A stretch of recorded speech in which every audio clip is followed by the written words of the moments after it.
Make sure we're on. I'm sure we are. They updated everything this morning, so I'm sure that they're going to make sure it works. Good morning, folks. It is a beautiful day for right now. More rain on the way, folks. So enjoy it. I guess either he hasn't got our attention yet, or we actually need it. So one of the two. Oh, all right. We are celebrating our 7th year here today. And when I can recall, when we were out knocking on doors and everything,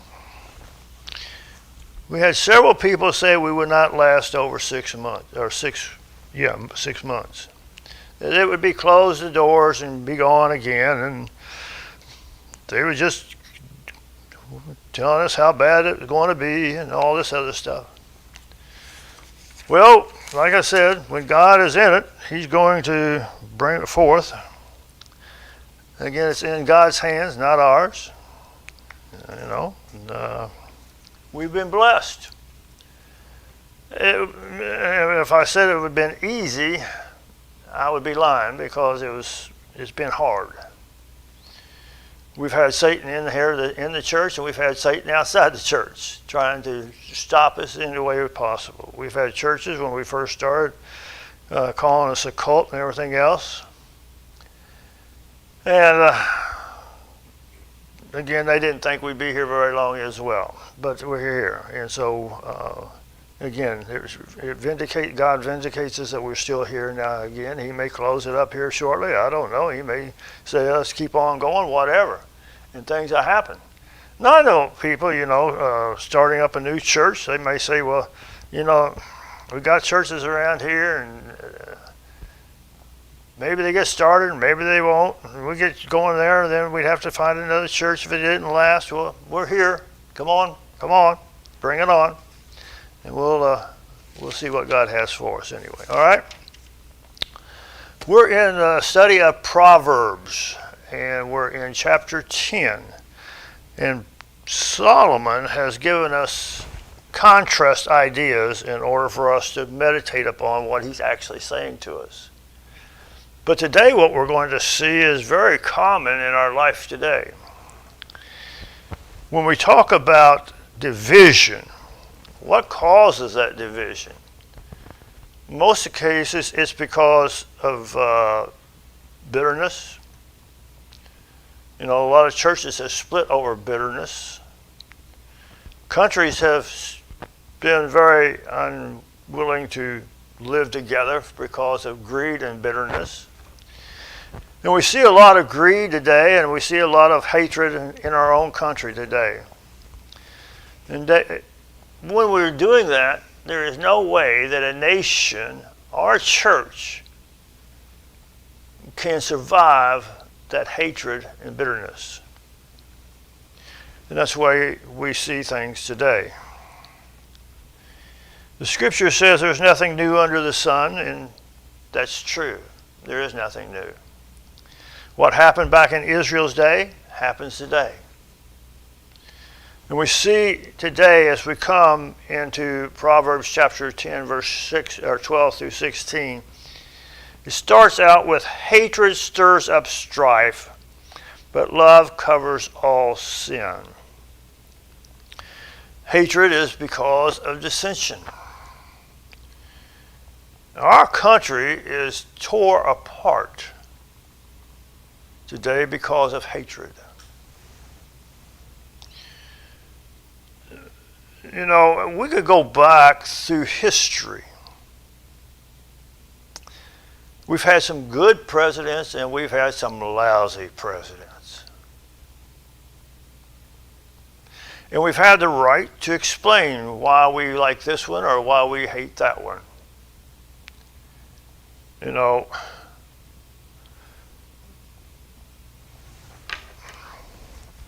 Every president that has been president has his faults. Everyone. But I've never seen a president hated so much that if he sneezes, they want to complain because he sneezed in the wrong way. Or he dressed with a red tie one day and he dressed with a blue tie the next day. Or because he's hair.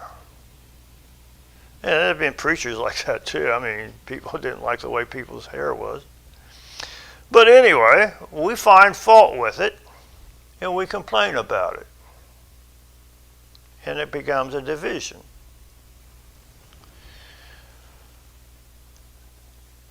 So hatred does cause strife.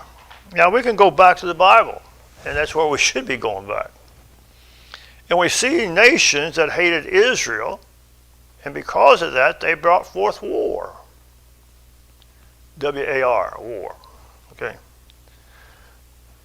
As what happens today in our own countries and the world around us is that because of greed and hatred, we have more wars.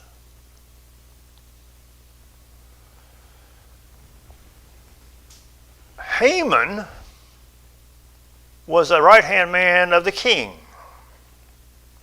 you might say. And you'll find Haman in the book of Esther. Now, Haman had a great hatred toward the Jews. But what he didn't understand was that the king's wife was a Jew. And he puts the thing in that he's going to have all Jews killed.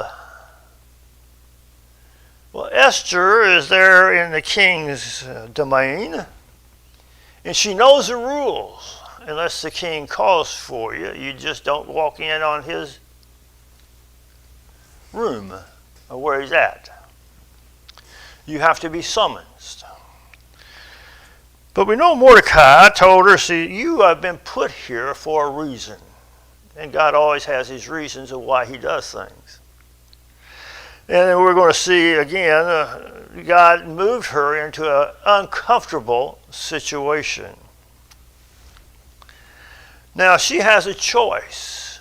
She can either make that uncomfortable move of going and approaching the king without his calling her and knowing that he could put her to death at any moment.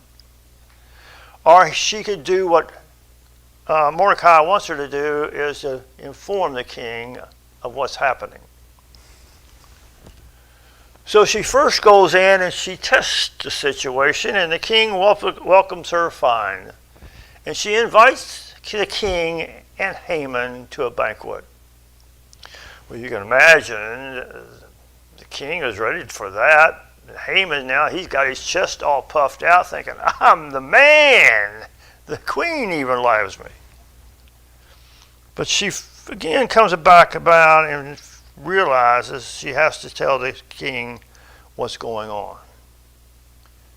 And when the king found out that he had signed an agreement or a document to have all Jews killed, and it was Haman's plot, and he had already built the scaffolds to hang the Jews, he made another statement that the Jews had a right to defend themselves. Well, when that happened, Haman is not the one who's going to watch the Jews be hanged. He is going to be hanged himself.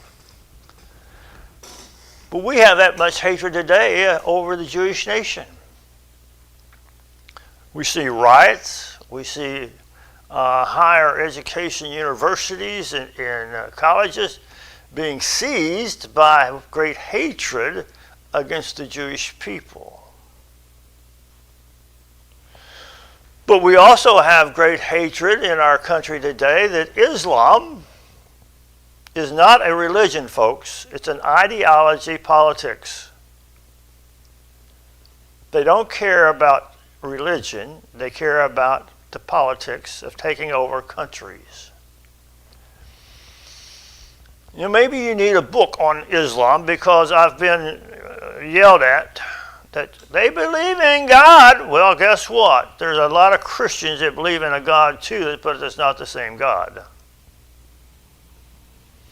A God that wants to kill every individual that doesn't meet their standards is Satan. Plain fact, folks. Plain facts. Satan is a liar and the father of all lies. He hates people. He kills people. He puts his spirit in people to show who he is. And when you have that hatred to the point of murder, you're being controlled by Satan and his demons. Now I know as you're going to say, I don't believe in demons and all that angel stuff. I don't care what you believe. It's the truth. All right? So what we're seeing in our nation today is because of hatred. You know, I heard of a church. It was a family, kind of a family church. But two brothers had an argument over something very stupid. But they went to the same church. One would sit on one side and the other would sit on the other side. Finally, the preacher had enough of that. And he called a meeting with both of them. And as they came together and found out that what they actually got mad about, they couldn't even remember why they got mad. But through reconciliation, they came together. And the hatred was gone out of the church.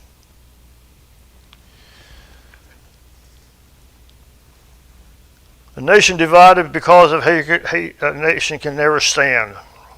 Now you say, well, we're going to get a little bit into this too later on, but look at Russia.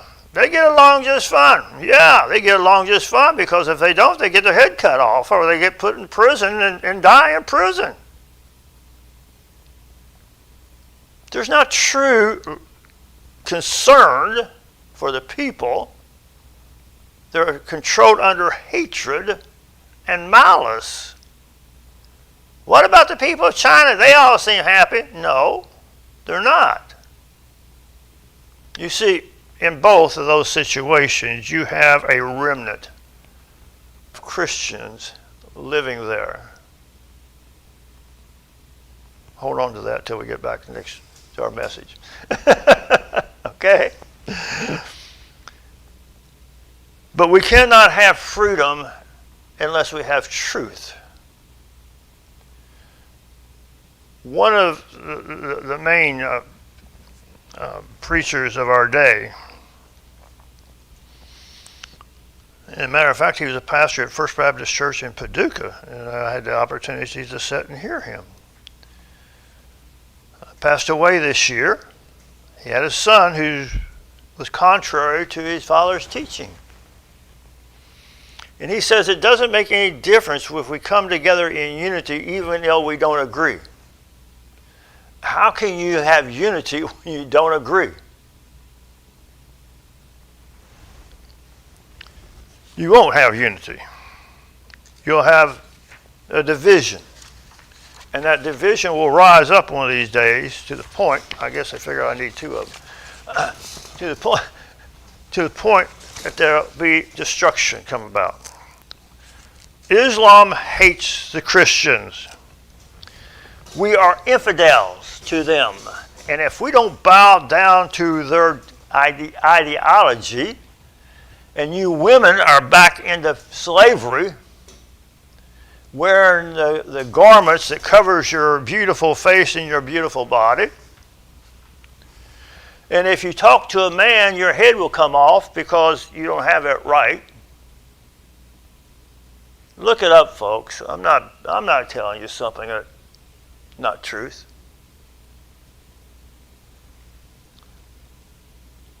They're nothing but trouble. And as our great Secretary of State says, not only trouble for America, but they're trouble for the whole world. You can look at overseas of where they've infiltrated Europe and other places. They've caused big trouble, pain and suffering. But it says love love covers all sin. True love if we could share that true love, would end all wars. But you see, love has to come from inside out. And the only way that we can actually love enough to end all wars is for everyone to be saved by the Creator of all love, Jesus Christ himself. God is love. But we're born in our flesh. So again, we have a war within ourselves because we have the flesh and we have the Holy Spirit that fights against each other. And sometimes we Christians don't do what we should do because we're not perfect and we listen to the flesh more than we listen to the Spirit. And we may say some things that should not be said. We may cause some wars within our own family. But if we really had true love, everybody had true love, it would be a great world to live in. Somebody said it would be a great world, but we have people in it. Individuals we find fault with. And I'm going to say this very plainly. The females have this knack of recalling things 20 years back. Of reminding us, guys, of what we done wrong back then that we can't even remember 10 years back. But you see, it causes strife.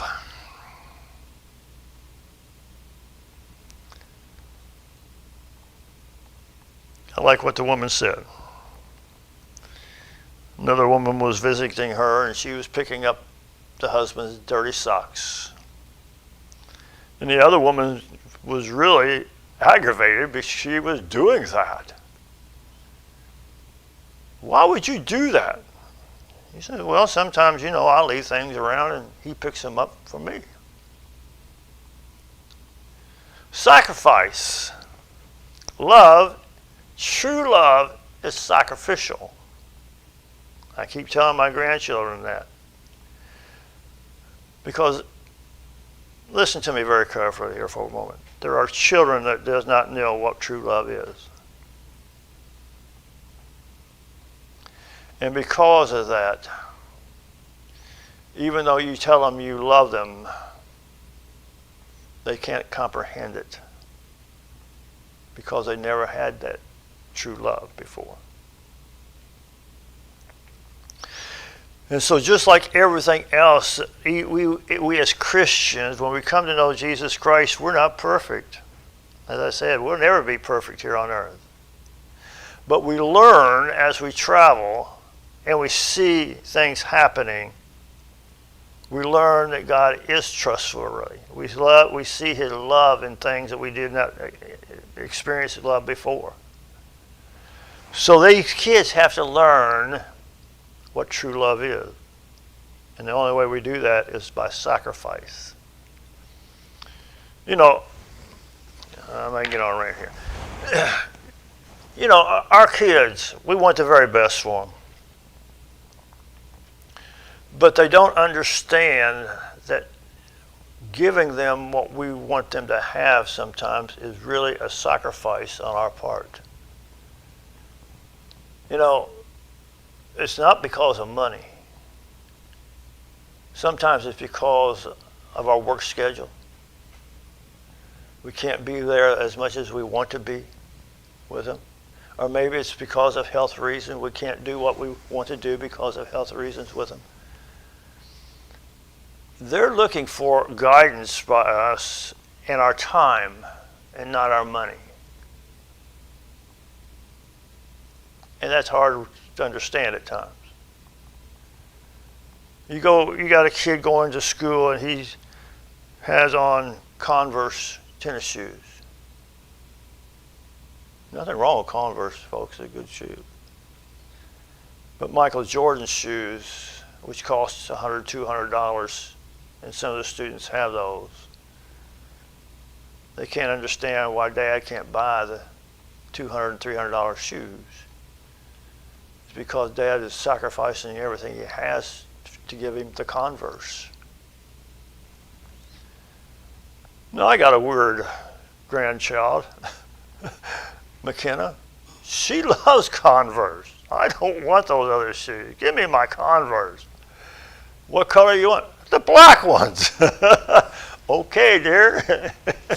You got them. But she's, she's born out of her generation. I'll put it that way. But anyway, I hope you understand that true love is a sacrificial love. And parents oftentimes go through that sacrificial love that the kids don't understand until maybe they have kids of their own. And they sacrifice for their kids as well. So true love is sacrifice. Okay, look what we find here in 1 Corinthians chapter 13. Love suffers long and is kind. When your children, you sacrifice for them, and then something happens, and they turn around and say, "I hate you. I want to leave here." Or they slam the doors in their room, don't want to have any communication with you. They don't understand what you suffered for them during a time of sacrifice.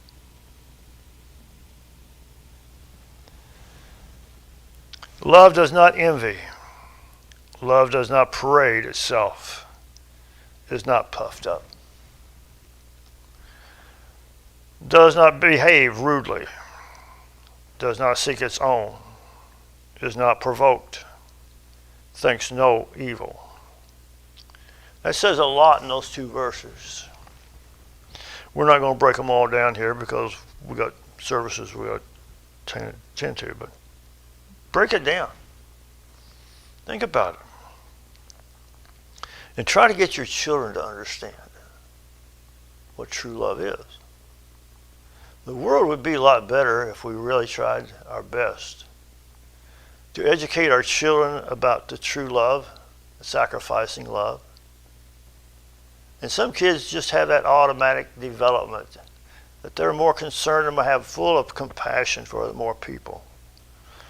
And so those who don't, we need to teach them how. James goes on here in 5:20, let him know that he who turns a sinner from error of his ways will save a soul from death and cover a multitude of sin. So again, it's a sacrifice. We know that sinners don't like the things of God, and we go to try to correct them, and you may hear some unkind words. But again, if you keep showing them the love that you have for them. And somebody, let me say this, somebody invites you to church, they're showing you true love, my friends. True love. So when they invite you, understand they're not trying to get you to come to church for no other reason but because they love you. All right? They love you enough to ask you and to share the gospel with you if they have to. All right? Peter goes on and says, and above all things, have fervent love for one another, for love will cover a multitude of sin. Now the word cover here also means overwhelming in the Hebrew understanding. The Hebrew language is very complex, but it's very complete. So you have to take the Hebrew word in the context it's being said and figure out which Hebrew word is actually being used there. And here it's using the overwhelming, overwhelms the wicked in one word and covers the violence. Love itself will do that. Somebody who committed a crime against somebody and the individual is willing to forgive them, that's love that is overwhelming. You ever been in court where a murder has taken place and the people have a right to address to the murderer? And you get someone who says, I forgive you. wow, he took your loved ones from you, but I can forgive you and hope that you can find forgiveness. That's a powerful statement, folks. It would be nice if we had a world like that, but we don't. Proverbs 13 and 14. Wisdom is found on the lips of him who has understanding, but a rod for the back of him who devotes the understanding. Wise people store up knowledge, but the mouth of the fool is near destruction. And I think it speaks for itself mainly because we that want the wisdom of God, as we're studying out of the book of Solomon, who talks about the wisdom, for us to learn how to live and understand the principles of the Christian life. Again, as we look at our Christianity today, there's a lot of individuals that don't understand the Christianity. Well, I called upon the name of the Lord, I'm saved, I'm happy. That's not Christianity, my folks. Until you have the wisdom, you'll never understand what Christianity is all about. God says, I'd rather have obedience than sacrifice. What's he telling us? Well, I gave him an hour this morning at church. What more does he want? He wants all of you. All right? So we understand. And those are people today understand, I am the church, so I don't need to be in a church. Wrong again. That's a deception of Satan, deception of the Scriptures, and deception of understanding what the Christian is. You know, when you have a perfect individual that goes to synagogues and to the temple on a regular basis, not just 1 hour a day, but all the time, tells you something. I'm not that good. I need it more often, my friends. All right, society. No, the wise people store up knowledge, but the mouth of the fool is destruction. And that's what we're seeing today, folks. Our society, who does not know God, who does not want to know God. If that gnat don't get out of my way, I hope I just killed him.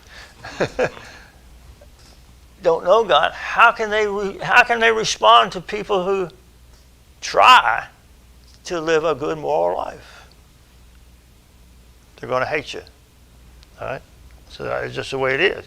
And they're going to find destruction. Eternal separation for God for all eternity.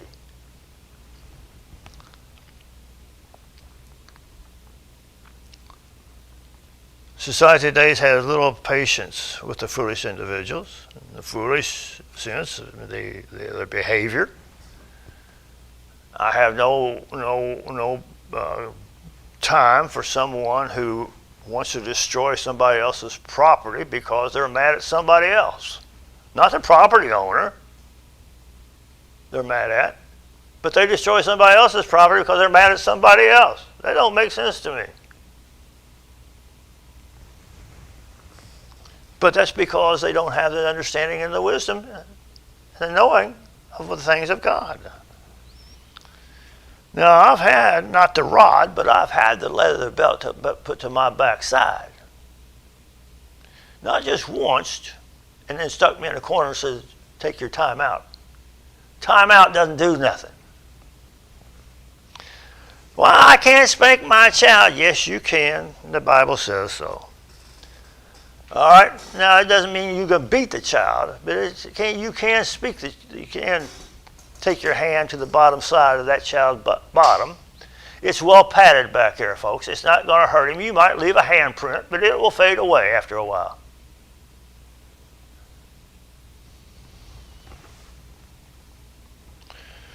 Anyway, my dad loved me enough to discipline me. And when I heard that belt coming off that big belly of his, I knew that it was going to hurt for a while. I'm not speaking about in school too. Can't do that at school anymore. And that's why we have what we have in schools today. Board of Education needs to be brought back out and put to the back side. When the teacher says bend over and grab your ankles, you knew what was coming. Education. Okay? Now then, the fool's mouth will get him in trouble. And so he does silly behavior, not understanding the things that should be done in the correct way. Verse 15, the rich man's wealth is his strong city, and destruction of the poor is their poverty. All right, folks in Illinois, pay attention. We got a rich man it's his city, it's his state. He don't care about you because he has enough money to do whatever he wants to do whenever he wants to do it, and he doesn't care about you at all. When there's 57 different taxes increases over a period of short period, he's telling you, I don't care about you.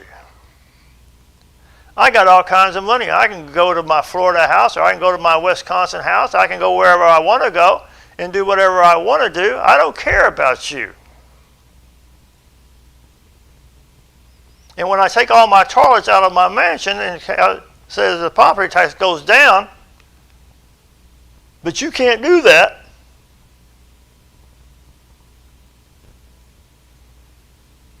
You're being, he's got his city. But that city's going to fall apart one of these days. Then what is he going to have? Because you see, he doesn't care about God's creation. He doesn't care about our farmland. He's willing to have data centers to come in and destroy our farmland. He's already shutting down 3 more of the power plants. He's telling you he doesn't care about you because the system will not work for you that way.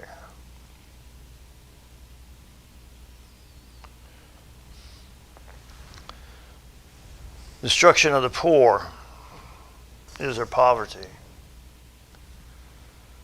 The rich man puts his faith in his money. The poor man must trust. The poor man must work to provide.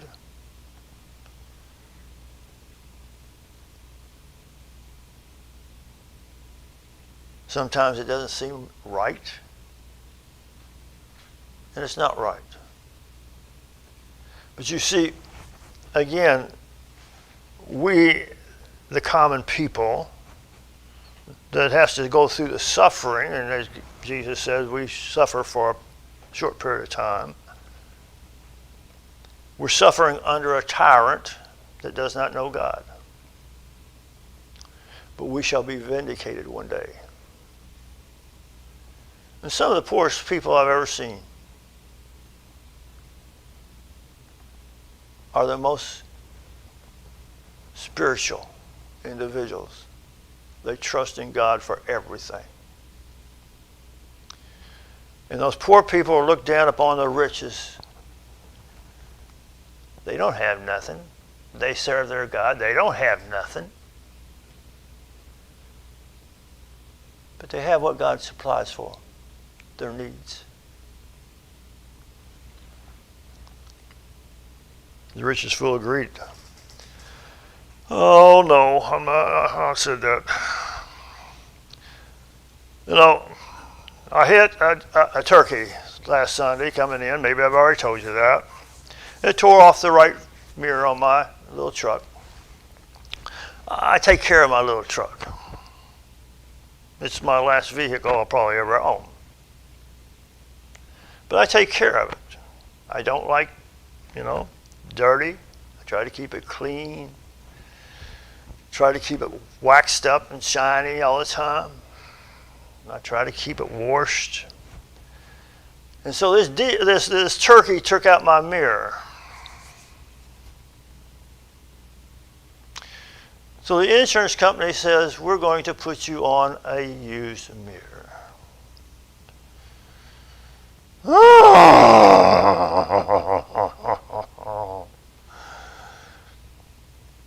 So our little conversation was like this.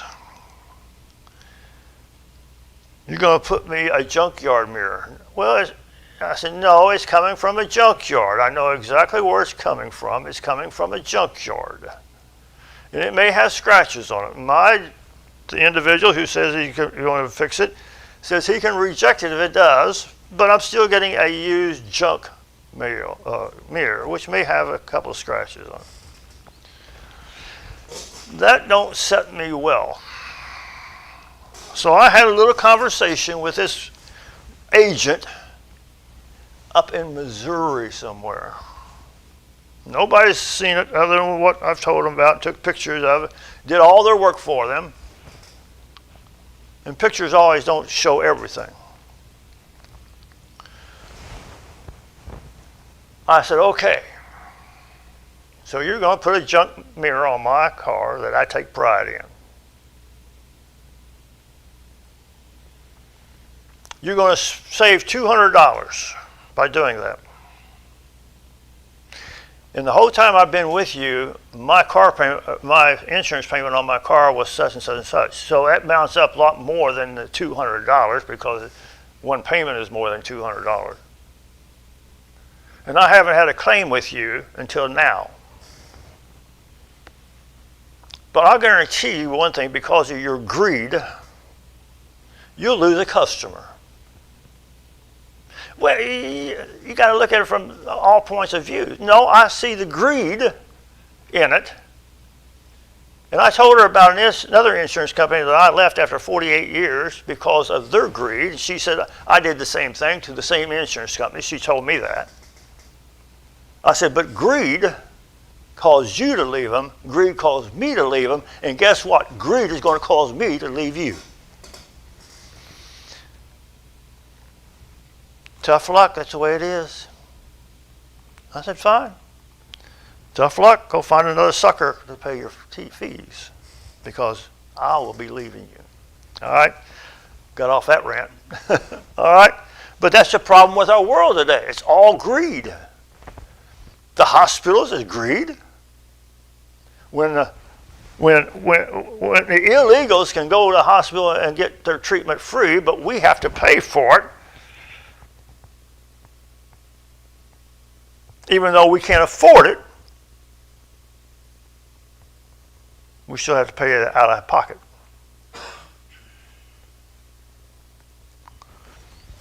It's all because of greed. All insurance is all because of greed. Health insurance is greedy. Did you know that when a doctor prescribes a prescription for you, this was told by me from a pharmacy that we were not agreeing on. The pharmacy says, fine, you don't want to take that? I'll let your insurance company know that you reject that. I don't think that's your place. I'll let them know that you don't want to take it, and they can cancel your insurance if they want to. Well, guess what? You go right ahead and let them know that I'm not taking this medicine because it's costing me so much every month, and I can take something else a lot cheaper, like aspirin. So what my doctor did, he did prescribe aspirin for me. So every time I go get my medicine for this one, they give me the aspirin as well. I looked at that woman, I said, I understand what's going on here, but I can buy the aspirin maybe $1 cheaper. She said, yeah, you probably can, but this has been prescribed by your doctor. That's all greed, folks. And I told the pharmacist, I said, well, you want me to buy the cheaper, the more expensive one because you're greedy. I use the word greedy. I'm sorry, folks. I get off on this. Anyway, You understand where I'm coming from? How about the jobs being taken out of our country? The job's taken Cheaper somewhere else. cheaper, absolutely. And I am tired of seeing made in China on the products that I get. And if I see it's on there before I buy it, I won't buy it. If it's from a communist country, I will not take it anymore. I'll find another one. You know, some of the manufacturing is made in countries that are not communist. Some of our, how am I going to say this? There's a shirt manufacturer that buys all cotton from America. If American supplies all their cotton, all that cotton is spun in 2 states in America. I think one is Georgia and South Carolina. I may be wrong on that. But it's all spun. This company makes sure they buy American cotton. It's spun in America.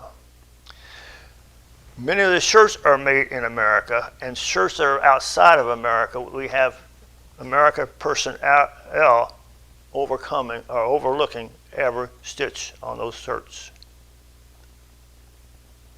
I'm going to buy that shirt because the cotton, the spinning, and most of the manufacturing is done here in America. And it's a good shirt. It's nice and soft shirt. Don't shrink, and it is amazing. But I'm going to buy American when I can buy American. Bought an American car, made car, truck. I got a discount, tax discount, because it's made in America. So I'm going to buy America. It may cost me a couple of pennies more, but I'm going to make it. I'm going to buy it. All right? That's the way we ought to be as Americans. Buy America, not the cheap product that doesn't last very long. All right? Off my soapbox. Come and be with us as we come to worship here in just a little bit. In the book of Romans, we're going to touch on some things that's not